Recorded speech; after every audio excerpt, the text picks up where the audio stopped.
Welcome to the Production Records Training Module presented by the Maine Department of Education's Child Nutrition Programs.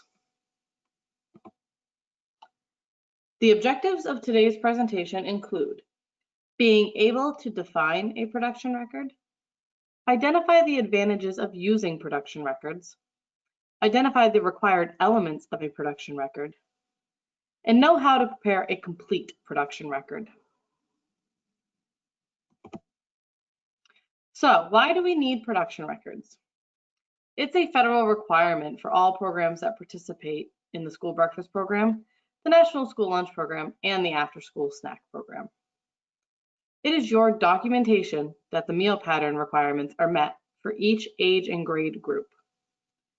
It is also your support for the claim for reimbursement.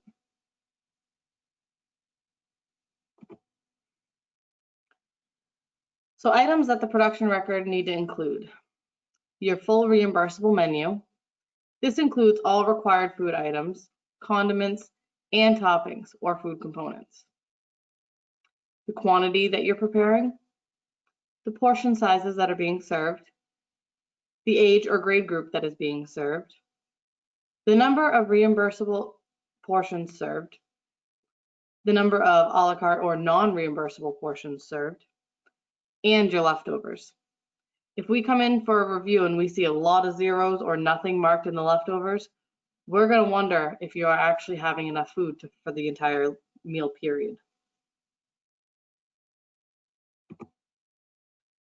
Other information that can be included on your production record may include the food temperatures. These can also be maintained on a separate temp log, whichever works best for your space. The weather conditions, absenteeism or field trips, or any other pertinent data. Basically, anything that explains variances in the numbers should be included on your production records.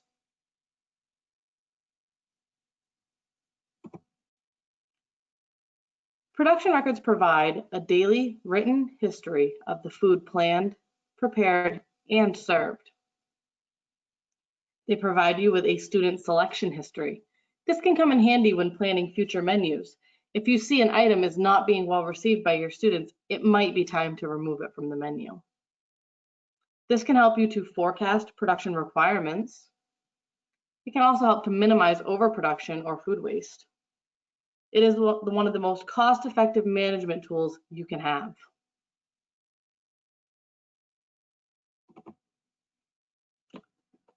Here you see a sample production record.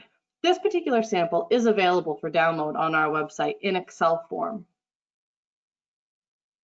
Over the next few slides, we're going to break this production record down and explain where and why everything needs to be entered. Prior to your day's meal service, there is some information that could be entered.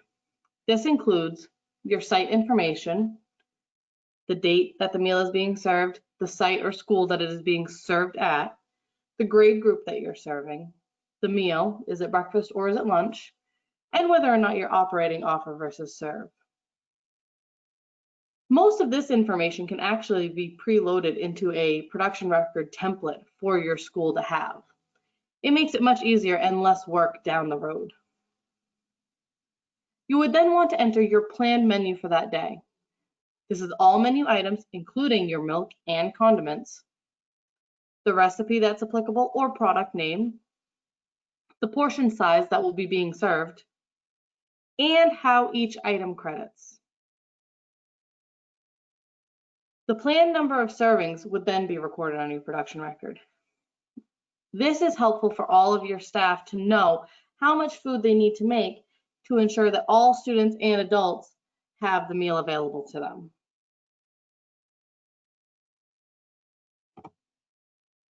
So here's our menu for the day. We are going to be serving a hamburger on a whole grain bun with lettuce and tomato, some sweet potato oven fries, strawberries and bananas, and your choice of a low-fat or non-fat milk.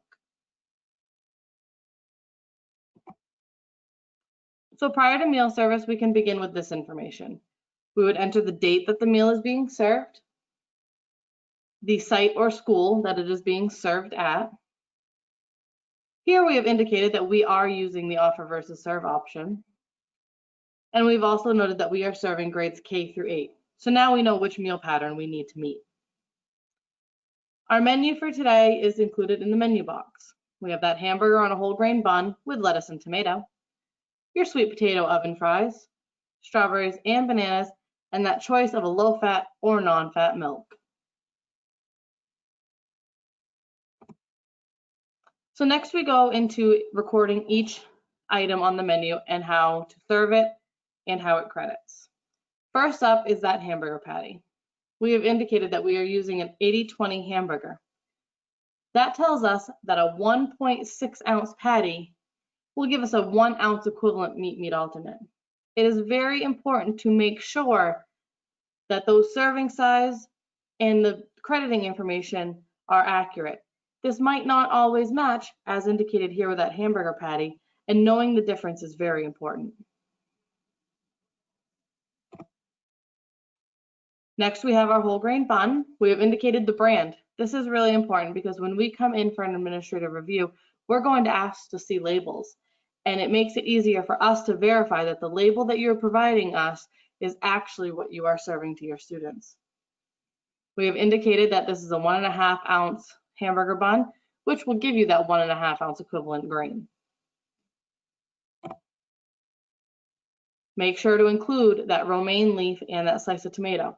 It's not enough to credit towards our vegetable, but it needs to be on our production records.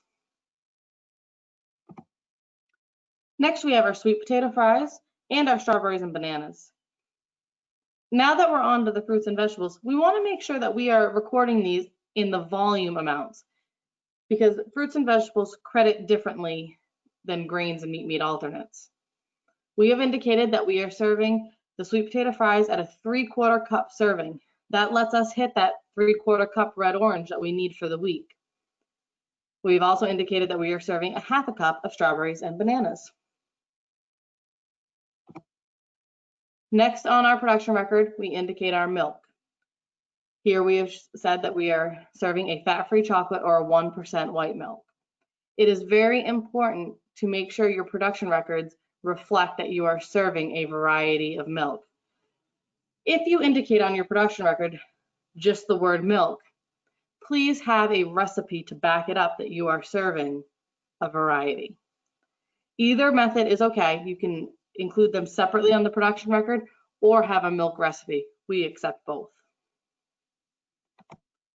Finally, don't forget to include that ketchup and mustard.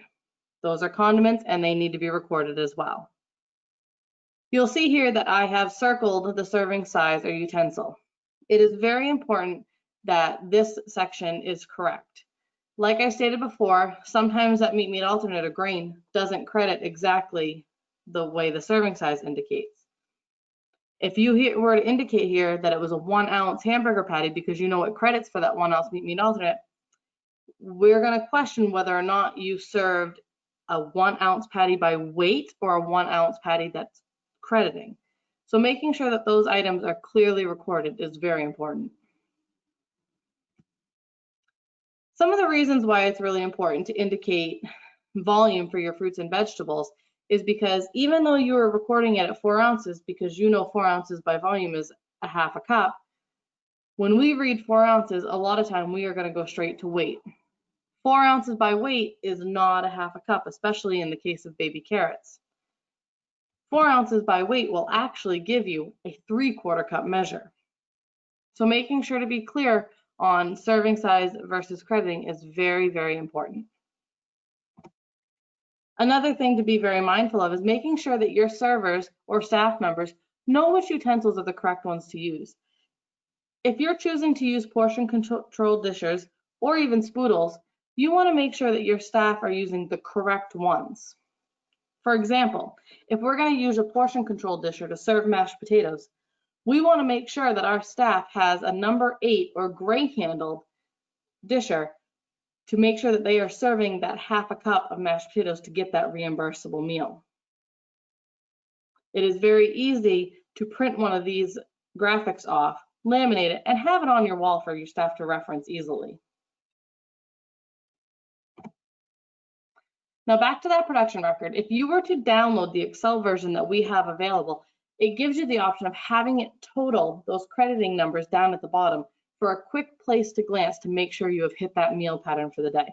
This can be a very useful and time-saving tool.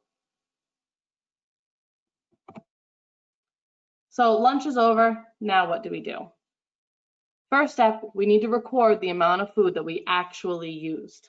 This includes recording our leftovers. Like I said before, you want to make sure that you are indicating that you're not necessarily running out of everything that needs to be served, and every kid has the option of getting what they need for lunch. You could also then record here, though, what your leftovers fate was. Were you freezing it for a future service? Were you going to serve it the next day as a second choice? Or were you going to donate it or trash it because it might not hold very well?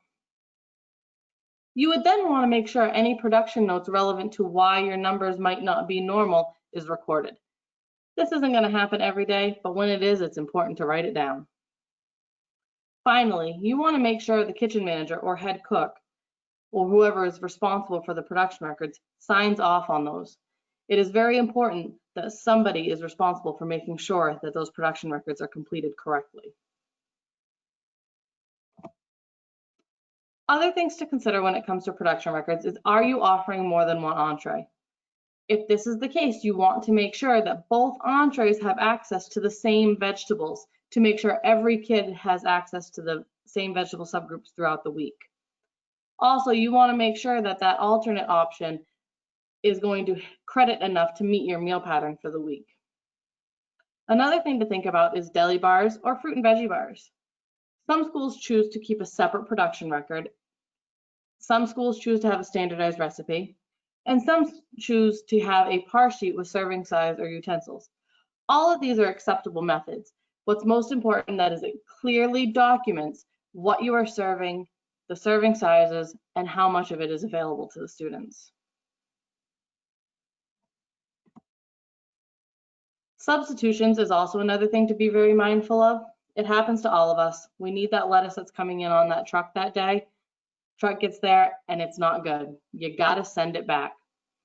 It is important that when you fill out your production records, you have your planned menu, but you then indicate maybe the lettuce was bad, whatever. You need to show what it was substituted with.